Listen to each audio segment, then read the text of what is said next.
Hello friends, my name is Sumant और आज हम लोग डिस्कस करेंगे expected questions on unit budget and economic survey. ये इस सीरीज़ का दूसरा पार्ट है। अगर आपने इसका पहला पार्ट नहीं देखा तो उसका लिंक हमने आपको नीचे डिस्क्रिप्शन में दे दिया है, आप वो वीडियो जाकर के भी देख सकते हैं। हमारा ये वीडियो यूपीएससी प्रीलिम्स के लिए फ़ायदेमंद होगा। अभी आगे जो एसबीआई का पीओ मेंस आ रहा है उसके लिए फ़ायदेमंद होगा और जो सीजीएल है उसके लिए भी ये काफ़ी फ़ायदा करेगा। पहला सवाल देखते हैं। According to economic survey, the primary source of on revenue for urban local bodies is what? Wealth tax, property tax, income tax, entertainment tax. तो दोस्तों हमारा जो लोकल बॉडी है, हमारा जो अर्बन लोकल बॉडी है, हमारी जो म्यूनसिपैलिटीज़ हैं उसके लिए जो कॉरपोरेट टैक्स नहीं, जो प्रॉपर्टी टैक्स है दोस्तों, ये उसका सबसे बड़ा इनकम है। जैसे कि अगर हमारे कॉरपोरेशन, हमारी म्यूनसिपैलिटी अगर 100 रुपये कमाती है तो 100 रुपये में से जो 30 रुपये हैं वो उनको प्रॉपर्टी टैक्स से आता है। आपको एक बार ध्यान देना है कि ये जो प्रॉपर्टी टैक्स होता है, this tax is levied and collected by our urban local body. अब बात यह है कि ये टैक्स कितना होगा, ये जो टैक्स का रेट होगा वो कितना होगा, वो कौन डिसाइड करता है? इस टैक्स का जो रेट है वो डिसाइड करता है हमारा स्टेट गवर्नमेंट, ठीक। और इसका जो टैक्स बेस होगा वो कितना होगा, कौन कौन लोग इस टैक्स को पे करेंगे, ये सब चीज़ें हमारा स्टेट गवर्नमेंट डिसाइड करेगा। उसी के पास एक लॉ, वो लोग जो है वो एक लॉ पास करेंगे और उसमें ये सब चीज़ें डिसाइड होंगी। प्लस टैक्स रेट, कौन कौन से लोग एक्सटेम्प्टेड होंगे, किस प्रॉपर्टी पर टैक्स नहीं लगेगा, कहाँ रिबेट मिलेगा, और जो प्रॉपर्टी है उसका वैल्यूएशन कैसे होगा, ये सब चीज़ें कौन डिसाइड करता है? हमारी स्टेट गवर्नमेंट। जो लोकल बॉडी है वो बस इसको लेवी करती है और इसको कलेक्ट करती है। आंसर क्या है दोस्तों? आंसर है इसका बी, प्रॉपर्टी टैक्स। ये जो टैक्स है वो भी हाल में ही इशू जो है वो अभी न्यूज़ में था, क्योंकि दिल्ली में ऐसा कुछ सुनने में मिला है कि वहाँ की जो गवर्नमेंट है वो इस टैक्स को एलिमिनेट करने जा रही है। दोस्तों इस टैक्स के साथ एक इशू और ये भी है कि हमारी जो म्यूनसिपैलिटीज़ हैं वो इस टैक्स को ज़्यादा इस्तेमाल नहीं कर पाती, मतलब कि जो रेवेन्यू होता है वो काफ़ी कम आता है, इसका जो कवरेज है वो काफ़ी कम है, इसका जो टैक्स रेट है वो कम है, जो कलेक्शन एफिशिएंसी है वो काफ़ी कम है। क्यों? क्योंकि पहली बात यह है कि वहाँ पर जो वैल्यूएशन होता है वो अच्छा नहीं होता, काफ़ी कम लोग इस टैक्स बेस में आते हैं और जो रेट है वो भी ज़्यादा सफिशिएंट नहीं है, इसलिए रेवेन्यू थोड़ी कम होती है। यहाँ पर इस क्वेश्चन में प्रॉपर्टी टैक्स के अलावा 3 तरह के टैक्स और दिए गए हैं, wealth tax, income tax, entertainment tax. आपको ये बताना है कि जो वेल्थ टैक्स है वो किस तरह का टैक्स है, डायरेक्ट टैक्स या इनडायरेक्ट टैक्स। दूसरी बात, जो इनकम टैक्स है ये किस तरह का टैक्स है, डायरेक्ट टैक्स या इनडायरेक्ट टैक्स। प्लस ये इनकम टैक्स को कौन लेवी करता है, आप किसे पे करते हैं अपना इनकम टैक्स, यूनियन या स्टेट।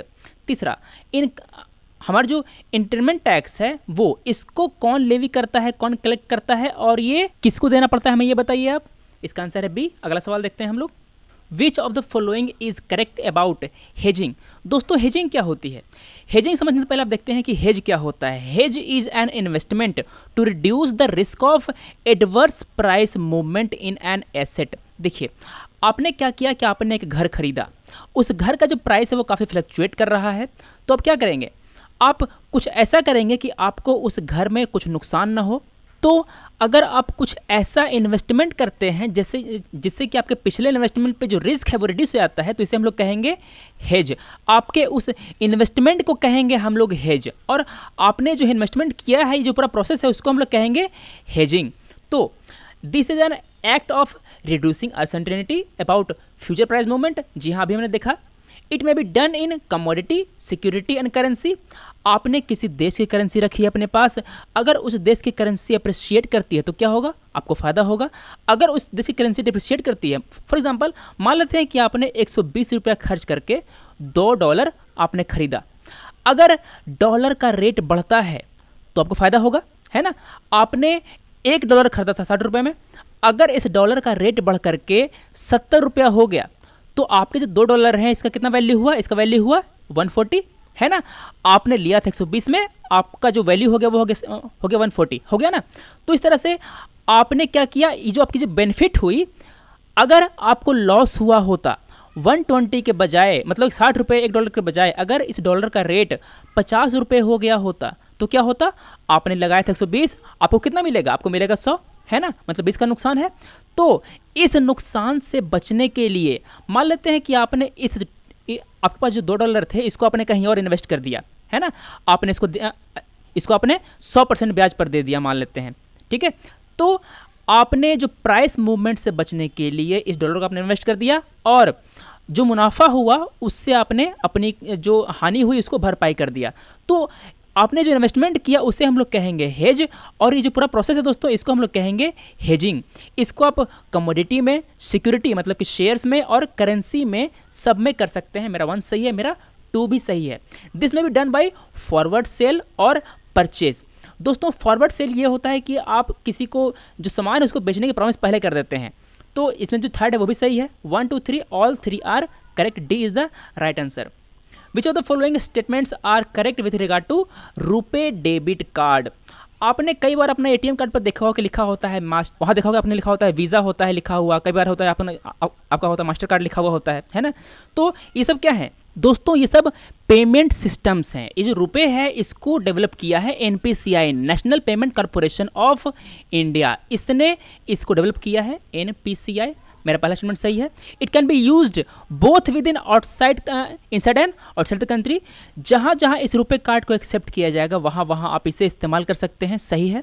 देखिए पहले कई सारी जो वेबसाइट्स थी वो इसको एक्सेप्ट नहीं करती थी। फॉर एग्जांपल जो फ्लिपकार्ट है वहाँ पर देखते होंगे कि जब आप पेमेंट करते हैं दोस्तों तो वहाँ पर आता है वीज़ा कार्ड। देखिए वहाँ पर कई सारे ऑप्शन आते हैं। पहला आता है आपका नेट बैंकिंग का, फिर क्या आता है, फिर आता है वहाँ पर जो क्रेडिट कार्ड होता है उसका आता है, फिर आता है आपका डेबिट कार्ड का, है ना, अंतिम में आता है कैश ऑन डिलीवरी का। तो जब आप डेबिट कार्ड वाले ऑप्शन में जाएंगे तो आपको लिखा रहेगा visa, RuPay, master card, Maestro, है ना। तो ये सब क्या है, ये सब पेमेंट सिस्टम है। तो वैसे ही जो रुपए है वो पेमेंट सिस्टम है। इसको आप जो भी साइट इसको एक्सेप्ट करती है वहाँ वहाँ आप इसको इस्तेमाल कर सकते हैं। आप देश के अंदर देश के बाहर दोनों जगह आप इस्तेमाल कर सकते हैं। It can be used for unlimited transaction. जी हाँ, आपको जितनी मर्जी उतना ट्रांजैक्शन कीजिए, कोई फर्क नहीं पड़ेगा। 1 2 3 तीनों सही है। It can be used only in India for limited value transaction. जब मैंने 2 को सही किया, जब मैंने 3 को सही किया तो क्या हुआ, ऑटोमेटिकली 4 गलत हो गया, है ना। तो मेरा 1 2 एंड 3 सही है। आंसर क्या है, आंसर है बी। ध्यान दीजिए इस रुपे कार्ड को डेवलप किया है एनपीसीआई में, NPCI National Payment Corporation of India. अगला क्वेश्चन है इनसाइडर ट्रेडिंग पे। Insider trading can be harmful to the domestic economy and is illegal because it hurts the economic growth of a nation, increases inflation and current account deficit। Inflation क्या होता है, current account deficit क्या होता है, सब चीज़ें मैंने अपने यूपीएससी डिस्कशन में बता दिया है। ये आंसर नहीं है।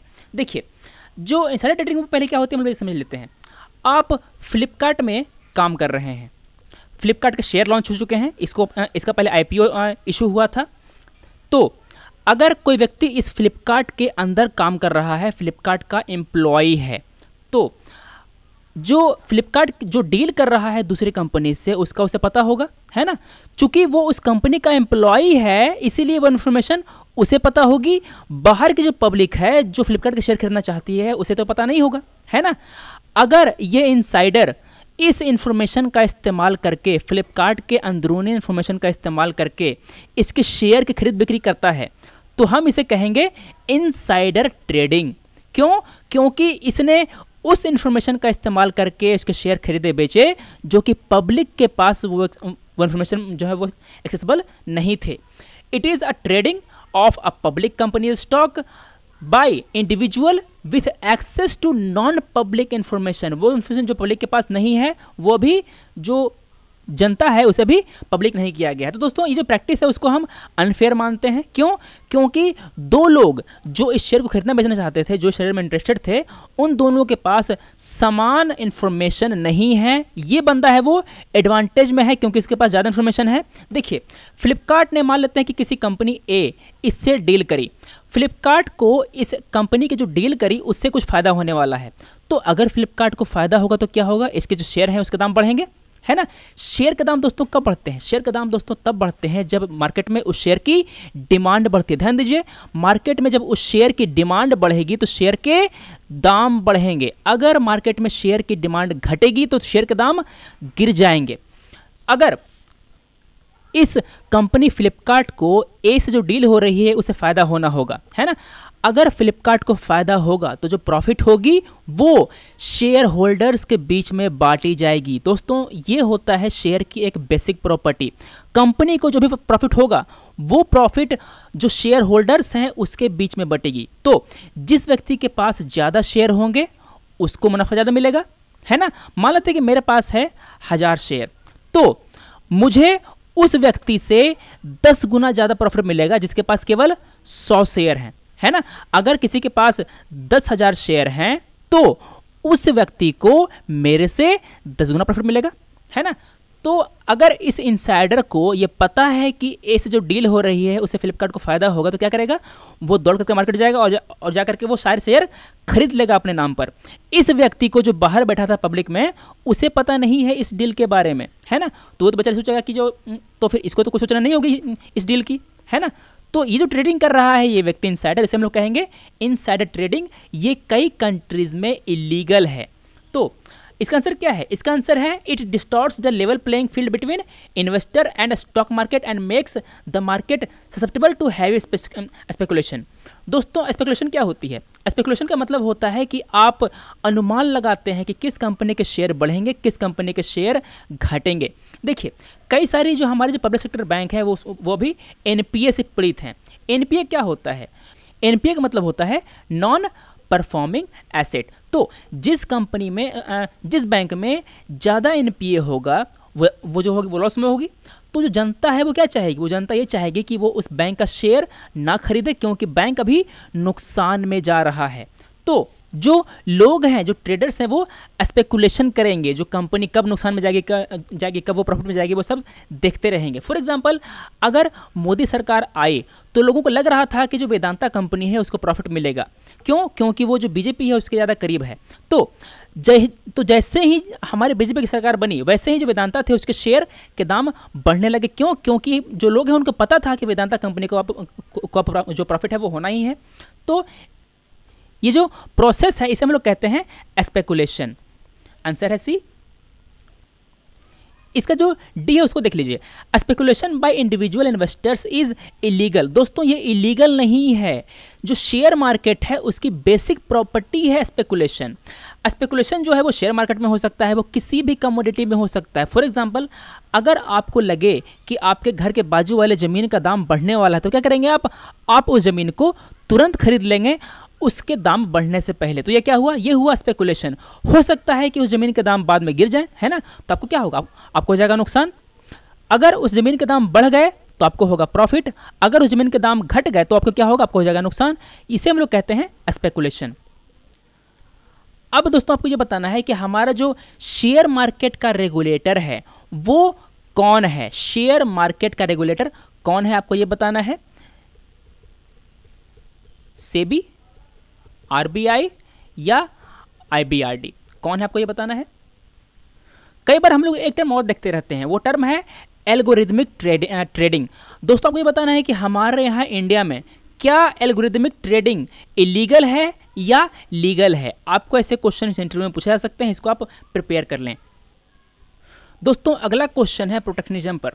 ये जो वर्ड है वो अभी काफ़ी न्यूज़ में है, इसको अभी यूएस फॉलो कर रहा है ट्रंप के आने के बाद, चाइना तो पहले से फॉलो करता रहा है और हम इंडिया भी इसको फॉलो करते हैं। तो आपको ये बताना है कि जो प्रोटेक्शनिज्म है वो क्या है।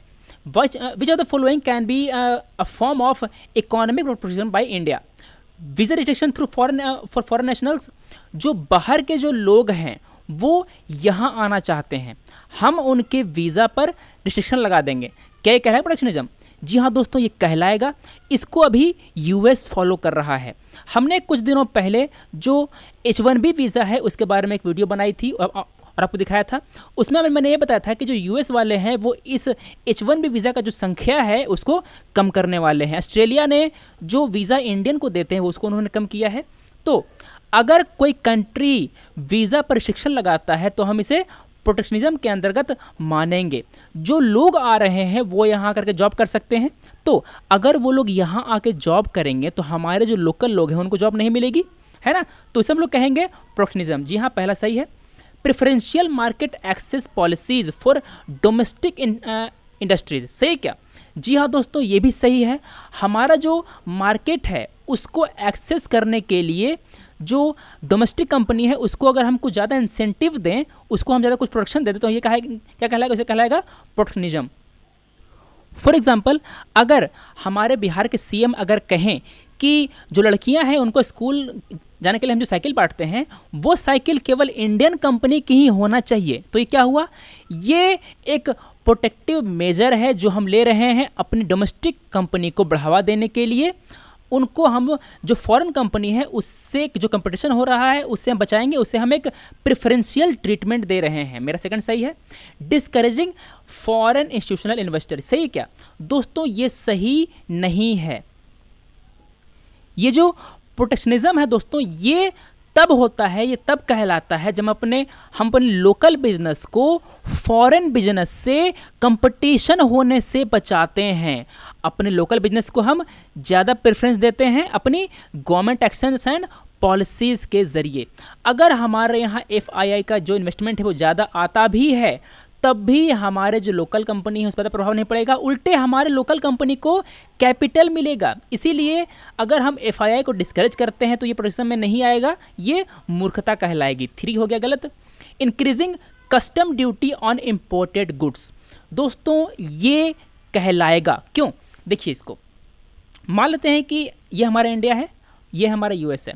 US से कोई माल आ रहा है इंडिया में, तो अगर हमने कस्टम ड्यूटी को इंक्रीज कर दिया तो क्या होगा, जो सामान US में 100 रुपये का था और यहाँ पर मान लेते हैं कि जो ड्यूटी है वो है 10 रुपये की, पहले है 10% ड्यूटी है, तो कितना हुआ यहाँ पर इंडिया में माल, इंडिया में इस माल का दाम हो गया 100 + 10 110 रुपया। अगर हम इस ड्यूटी को बढ़ा देते हैं 10% के बजाय इसको हम 20% कर देते हैं तो क्या होगा, इस गुड का दाम 100 के बजाय जो 100 वाला दाम था वो यहाँ का कितना हो गया, यह आ गया अब 120 रुपया। तो जो पहले जो सामान था वो मिलता था 110 में, अब कितने मिलेगा, अब मिलेगा 120 में। तो लोग जो है वो इस सामान को खरीदने से अब कतराएंगे, इसका जो डिमांड है इंडियन मार्केट में वो घटेगा। हमारा जो लोकल इंडस्ट्री है उसका प्रेफरेंस मिलेगा, क्यों, क्योंकि उसका जो गुड है वो सेम दाम पर होगा। मान लेते हैं कि कोई बिस्किट है जिसका दाम है 100 रुपया, वो यहाँ का मिल रहा है 120 रुपये में। मान लेते हैं कि कोई इंडियन कंपनी है जो बनाती है बिस्किट, उसका दाम है यहाँ पर 102 रुपया, चलिए इसको 112 मान लेते हैं। तो जो US वाली बिस्किट थी दोस्तों वो पहले कितने की थी, जो US की बिस्किट थी वो पहले थी 110 की, जो हमारे लोकल बिस्किट थी वो कितने की थी, लोकल बिस्किट हमारी थी 112 की। कौन सस्ती है, ये सस्ती है, 110 सस्ती है ना। तो लोग हमारे जो है लोकल लोग हैं वो अमेरिकन बिस्किट खरीदेंगे। अब जब हमने ड्यूटी बढ़ा दी तो क्या हो गया, जो US की बिस्किट थी उसका दाम बढ़ गया, वो हो गया 120, और हमारे जो बिस्किट है वो कितने की है, वो तो पहले से 112 की है। तो लोग अब हमारे बिस्किट खरीदेंगे, क्यों, क्योंकि अभी सस्ती पड़ रही है। तो ये भी एक प्रोटेक्शनिज्म का मेजर है, मेरा 4th सही है। Increasing custom duty on exported good, दोस्तों ये जो है वो इसके अंतर्गत नहीं आएगा। क्यों, क्योंकि अगर हम एक्सपोर्ट हो रहे गुड पर अगर हम ड्यूटी लगा देंगे तो क्या होगा, हमारे एक्सपोर्ट बाहर के विदेशी मार्केट में जाकर के महंगे बिकेंगे, हमारे एक्सपोर्ट को कोई पूछेगा भी नहीं। तो हमारा जो लोकल इंडस्ट्री है उसका खुद का नुकसान हो जाएगा। मेरा 5 हो गया गलत। जब मैंने 3 काटा, जब मैंने 5 काटा तो मैंने क्या किया, मैंने 5 काटा यहाँ पर, 3 काटा यहाँ पर। मेरा आंसर क्या है, मेरा आंसर है 1, 2 एंड 4। कौन सा मिल रहा है दोस्तों, D is the right answer. इससे हमने डिटेल में क्यों डिस्कस किया, क्योंकि अभी कुछ महीने पहले ही जो फ्लिपकार्ट और ओला जो हमारी इंडियन की कंपनी है उन्होंने ये कहा कि हमें जो फॉरेन कंपनी है उससे हमें प्रोटेक्शन चाहिए। फ्लिपकार्ट को डर है अमेजॉन से और ओला को डर है ऊबर से। ये लोग कह रहे हैं कि हम लोग इंडिया की जो लोकल कंपनी है हमें इन विदेशी कंपनी से प्रोटेक्शन चाहिए। तो दोस्तों अगर हम अमेजॉन के प्रति और अगर हम ऊबर के प्रति अगर कोई अच्छी पॉलिसी नहीं बनाएंगे, मतलब कि अगर उन्हें हम डिस्क्रिमिनेट करेंगे, तो हमारे प्रधानमंत्री कौन सा मुंह लेकर के जाएंगे विदेशों में वहाँ से हम FDI मंगाने। क्या ये सही रहेगा, नहीं, सही नहीं रहेगा। ये गवर्नमेंट के लिए अच्छा नहीं रहेगा। हमारी जो पॉलिसी होनी चाहिए वो स्टेबल होनी चाहिए। ध्यान दीजिए दोस्तों, हमारी पॉलिसीज़ स्टेबल होनी चाहिए, प्रिडिक्टेबल होनी चाहिए। ये सबसे अच्छी, ये जो है वो सबसे अच्छी प्रॉपर्टी होती है किसी भी पॉलिसी की। अधिकांश कंपनी केवल ये सोचकर इन्वेस्टमेंट नहीं करती कि हमारी जो सरकार है वो जो है वो अनस्टेबल है। अगर हमारी गवर्नमेंट होगी अनस्टेबल तो क्या होगा, जो गवर्नमेंट की जो पॉलिसी होंगी वो अनस्टेबल है ना, जो नई सरकार बनेगी उनकी नई पॉलिसी होगी। इसी कारण से हमारे यहाँ FDI थोड़ा कम आता है। क्यों, क्योंकि हमारी जो गवर्नमेंट है वो कभी कभी अनस्टेबल होती है। तो अगर आपको इंटरव्यू में ऐसा कोई क्वेश्चन आए कि क्या हमें अपनी home grown companies Flipkart and Ola को सेव करने के लिए कुछ करना चाहिए क्या, मतलब कि कुछ हमें डिस्क्रिमिनेट करना चाहिए मतलब उन लोगों को सेव, तो आपको कहना है कि नहीं। हाँ, अगर हम कुछ ऐसा करें कि मतलब कि फ्लिपकार्ट या ओला को हम कुछ ज़्यादा कैपिटल प्रोवाइड करें तो हाँ ये करना चाहिए, मगर अगर हम बाहरी कंपनी को नेगेटिवली डिस्क्रिमिनेट करें तो ये अच्छा नहीं होगा। इससे जो विदेशी कंपनी है उसका हमारे गवर्नमेंट पर से, हमारे पॉलिसी पर से जो भरोसा है वो उड़ जाएगा, हमारे यहाँ जो FDI आता है वो गिर जाएगा। दोस्तों अभी हाल में सरकार ने नेशनल कैपिटल गुड्स पॉलिसी को लॉन्च किया है। उस पर एक क्वेश्चन है, consider the following statements about capital goods. Goods कई तरह के होते हैं, कैपिटल गुड्स होते हैं, कंज्यूमर गुड्स होते हैं। While they make production of other commodities feasible, they themselves don't get transformed in the production process। जी हाँ दोस्तों, ये एक कैपिटल गुड्स की खूबी होती है। पहला है सही। देखिए जो गुड्स हैं वो होते हैं दो तरह के। पहला होता है कंजम्पशन गुड, जो कि आपके किसी कंज्यूमर के जो प्रेजेंट नीड है उसको सेटिस्फाई करने के लिए होते हैं। मतलब कि अगर आपको प्यास लगी तो आप क्या करेंगे, अगर थम्सअप पिएंगे, तो जो थम्सअप हुआ वो हुआ कंजम्पशन गुड। आपको भूख लगी, आप खाएंगे, ब्रेड खाएंगे। आपका जो मिल्क है, फूड है, शू, पेन, रेफ्रिजरेटर, ये सब क्या है, ये सब कंज्यूमर गुड्स हैं जो कि आपके इमीडिएट नीड्स को सेटिस्फाई करने के लिए हैं। इसका जो इस्तेमाल है आप दूसरे समय नहीं कर सकते। मतलब कि इसको आप किसी और चीज़ को बनाने में इस्तेमाल नहीं कर सकते। जो कंज्यूमर गुड है वो होते हैं दो तरह के, ड्यूरेबल एंड नॉन ड्यूरेबल। आपने एक बार दूध पी लिया तो उसको दोबारा पी सकते हैं आप? नहीं ना। तो वो क्या है, वो एक नॉन ड्यूरेबल गुड्स है। वो गुड जिसको आप दोबारा इस्तेमाल नहीं कर सकते। आपने एक बार टॉफ़ी खा ली तो आप उसको दोबारा नहीं खा सकते, है ना। That good can be utilised only once. अगर कोई सामान उसको आप बार बार इस्तेमाल कर सकते हैं तो क्या है, वो एक ड्यूरेबल गुड है। जैसे कि आपका कार, आपका जूता, आपका पेन, इसको आप बार बार इस्तेमाल कर सकते हैं, इसे हम लोग कहेंगे ड्यूरेबल गुड। अब कैपिटल गुड क्या है, कैपिटल गुड वो ड्यूरेबल गुड हैं जो दूसरी चीज़ों को प्रोड्यूस करने के काम में आते हैं। फॉर एग्जाम्पल, हमने कोई बनाई मशीन, हमने कोई बनाया इक्विपमेंट, ये क्या है, हमारा मशीन दूसरी चीज़ों को प्रोडक्ट करने में क्या करेगा, हेल्प करेगा, है ना। फॉर एग्जाम्पल, हमारा छेनी, हमारा हथौड़ा, ये सब क्या है, ये सब कैपिटल गुड्स हैं। हमारे हथौड़े से आप कुछ भी आप बना सकते हैं, जैसे कि आप किल बना सकते हैं, कोई प्लेट बना सकते हैं, कोई पत्थर बना सकते हैं, है ना। तो ये सब चीज़ें क्या है, ये सब कैपिटल गुड्स हैं। These capital good make production of other commodities feasible. They themselves do not get transformed. अगर आप हथौड़े से किसी पर वार करते हैं तो क्या होता है, जो चीज़ होती है वो बदलती है, आपका जो टूल है वो चेंज नहीं करता। तो आपका जो कैपिटल गुड दोस्तों वो नहीं चेंज करता। जहाँ पर आप अप्लाई कर रहे हैं फोर्स, वो चेंज करता है। तो अब देखते हैं सवाल, पहले तो मेरा सही था, दूसरा देखते हैं। They are crucial backbone of any production process in aiding and enabling the production to take place। जी हाँ ये सही है, ये तो प्रॉपर्टी है कैपिटल गुड की। मेरा आंसर क्या है, मेरा आंसर है 1 and 2 बोथ आर करेक्ट। अब हमें ये बताइए कि ट्रैक्टर क्या एक कंज्यूमर गुड है या कैपिटल गुड है। दोस्तों हमारी जो पॉलिसी बनाई गई थी, जो हमारी जो नेशनल कैपिटल पॉलिसी, इसको मैंने यहाँ पर मेंशन कर दिया है। इसके अंतर्गत ये कहा गया है कि हमारा जो एक्सपोर्ट है उसको हमें करंट से 27 से 40% तक बढ़ाना है। मतलब कि जितना हम प्रोड्यूस कर रहे हैं उसका अभी हम केवल 27% ही अभी हम एक्सपोर्ट कर रहे हैं, इसको बढ़ा करके हमें 40% तक ले जाना है। तो दोस्तों इस पॉलिसी को आप पढ़ लीजिए, ये आपको यूपीएससी प्रीलिम्स के लिए, यूपीएससी मेंस के लिए और दूसरे एग्जाम के लिए काम आएगा। अगला क्वेश्चन है, match the following GST bills correctly with their respective provisions. 4 तरह के बिल थे दोस्तों। पहला था सेंट्रल जीएसटी बिल, दूसरा था स्टेट जीएसटी बिल, तीसरा था इंटीग्रेटेड जीएसटी बिल और चौथा था क्या, यूनियन टेरेटरी जीएसटी बिल। तो जो सेंट्रल जीएसटी बिल था वो क्या करता, सेंट्रल जीएसटी बिल का काम था to levy and collection of tax on intra state supply of goods and services. Intra state का मतलब यह होता है किसी स्टेट के भीतर ही। मान लेते हैं कि यह है यूपी में है 2 इलाके, पहला है मेरठ, दूसरा है वाराणसी। तो अगर 2 इलाकों के बीच में कोई ट्रेड होता है वो क्या है, वो एक ही स्टेट के अंदर है ना। स्टेट के भीतर कोई ट्रेड होती है उसे हम लोग कहते हैं intra state trade, intra state supply of goods and services. अगर 2 स्टेट के बीच में ट्रेड होती है तो क्या कहेंगे हम लोग, ये है यूपी, ये है बिहार। तो इसे हम लोग क्या कहेंगे, इसे हम लोग कहेंगे इंटर स्टेट ट्रेड। इंटर है INTER और यहाँ पर इंट्रा है INTRA। ध्यान दीजिए दोनों में अंतर है। अगर हम कहेंगे इंटर मतलब कि यहाँ पर 2 स्टेट होंगे, अगर मैं कहूँगा इंट्रा, इसका मतलब कि एक ही स्टेट है, उसके बीच में हो रहा है व्यापार एक ही में। तो जो हमारा जो IGST है, हमारा जो इंटीग्रेटेड GST बिल है, वो किस लिए है? For levy and collection of tax on inter state supply of goods and services. अगला है UTGST, इसका काम क्या है?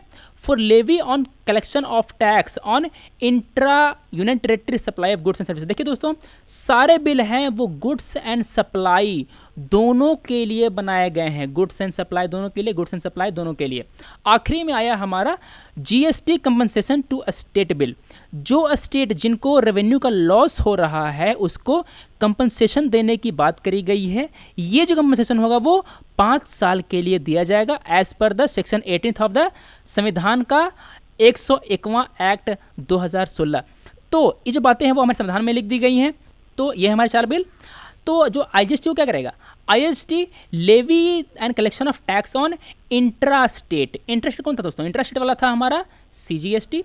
Levy and collection of tax on inter state, ये किस में था दोस्तों? इंटर स्टेट वाला मामला आया था हमारे इंटीग्रेटेड वाले में। कौन सा चला गया? यह गया 1 में। और जो स्टेट GST क्या था? Levy and collection of tax on intra union territory supply of goods and services. ये तो हमारे UTGST था ना, तो यहाँ पर चीज कहाँ से आ गया? या UTGST। तो मेरा 3 मैच करके किससे? 3 मैच करके 3 से। 3 मैच किया 3 से, 3 मैच किया 3 से, मैंने काटा C, मैंने काटा D। और जो 1 मैच किया किससे? 1 मैच किया दोस्तों हमारे 2 से, है ना? 1 मैच किया 2 से। मेरा आंसर क्या है? मेरा आंसर है B। 1 मैच किया 2 से, 2 मैच किया 1 से, 3 मैच किया 3 से। तो हमने देखा 4 बिल। आपको अब ये बताना है कि हाल ही में अभी 2-3 दिन पहले ही जो हमारा जो GST काउंसिल है, इसकी बैठक हुई थी श्रीनगर में।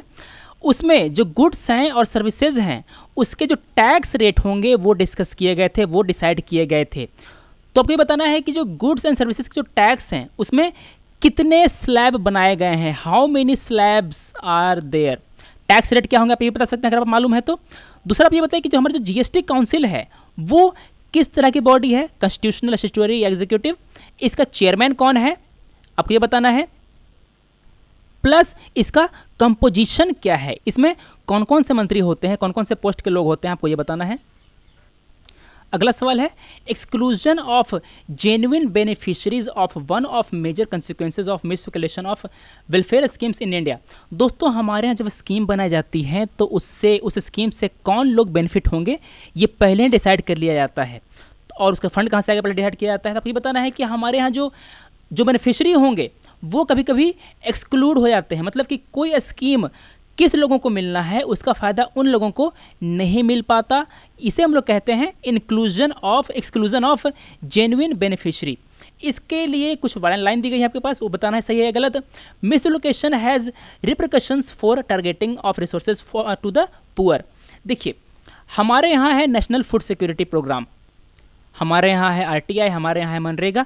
इन सब स्कीमों के जो बेनिफिशियरी पहले से डिसाइडेड हैं, किसको फायदा मिलेगा ये पता है हमें। तो मान लेते हैं कि मनरेगा के अंतर्गत एक फैमिली है जो काफ़ी गरीब है, उसके एक व्यक्ति को काम तो मिलना चाहिए, क्योंकि हर फैमिली का जो एक व्यक्ति है जो एडल्ट है उसके पास कोई स्किल हो या ना हो कोई फर्क नहीं पड़ता, उसको जॉब गारंटीड की गई है। तो अगर सरकार इस फैमिली के एक एडल्ट व्यक्ति को जॉब नहीं दे पाती, इसका मतलब क्या है?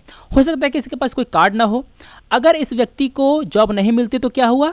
ये जो था वो एक जेन्युइन बेनिफिशियरी हो सकता था, मगर ये एक्सक्लूड हो गया, इसको उस स्कीम का फ़ायदा नहीं मिला। हमारे जो पैसे थे, जो सरकार ने जो पैसे खर्च किए हैं इस स्कीम पर, वो क्या हुआ? वो मिस एलोकेट हो गए। ये पैसा जाना था इस फैमिली को, मगर इसके बजाय पैसा चला गया वो किसी नॉन डिजर्विंग फैमिली को। तो इससे क्या हुआ? इससे उस व्यक्ति को रोजगार नहीं मिला जिसे मिलना चाहिए था। मेरा पहला है सही। अगला देखते हैं। A natural consequence of misallocation is what has been described as exclusion error. दोस्तों अगर हमारे यहाँ जो रिसोर्सेज है उसका अगर मिसएलोकेशन हो रहा है तो क्या होगा?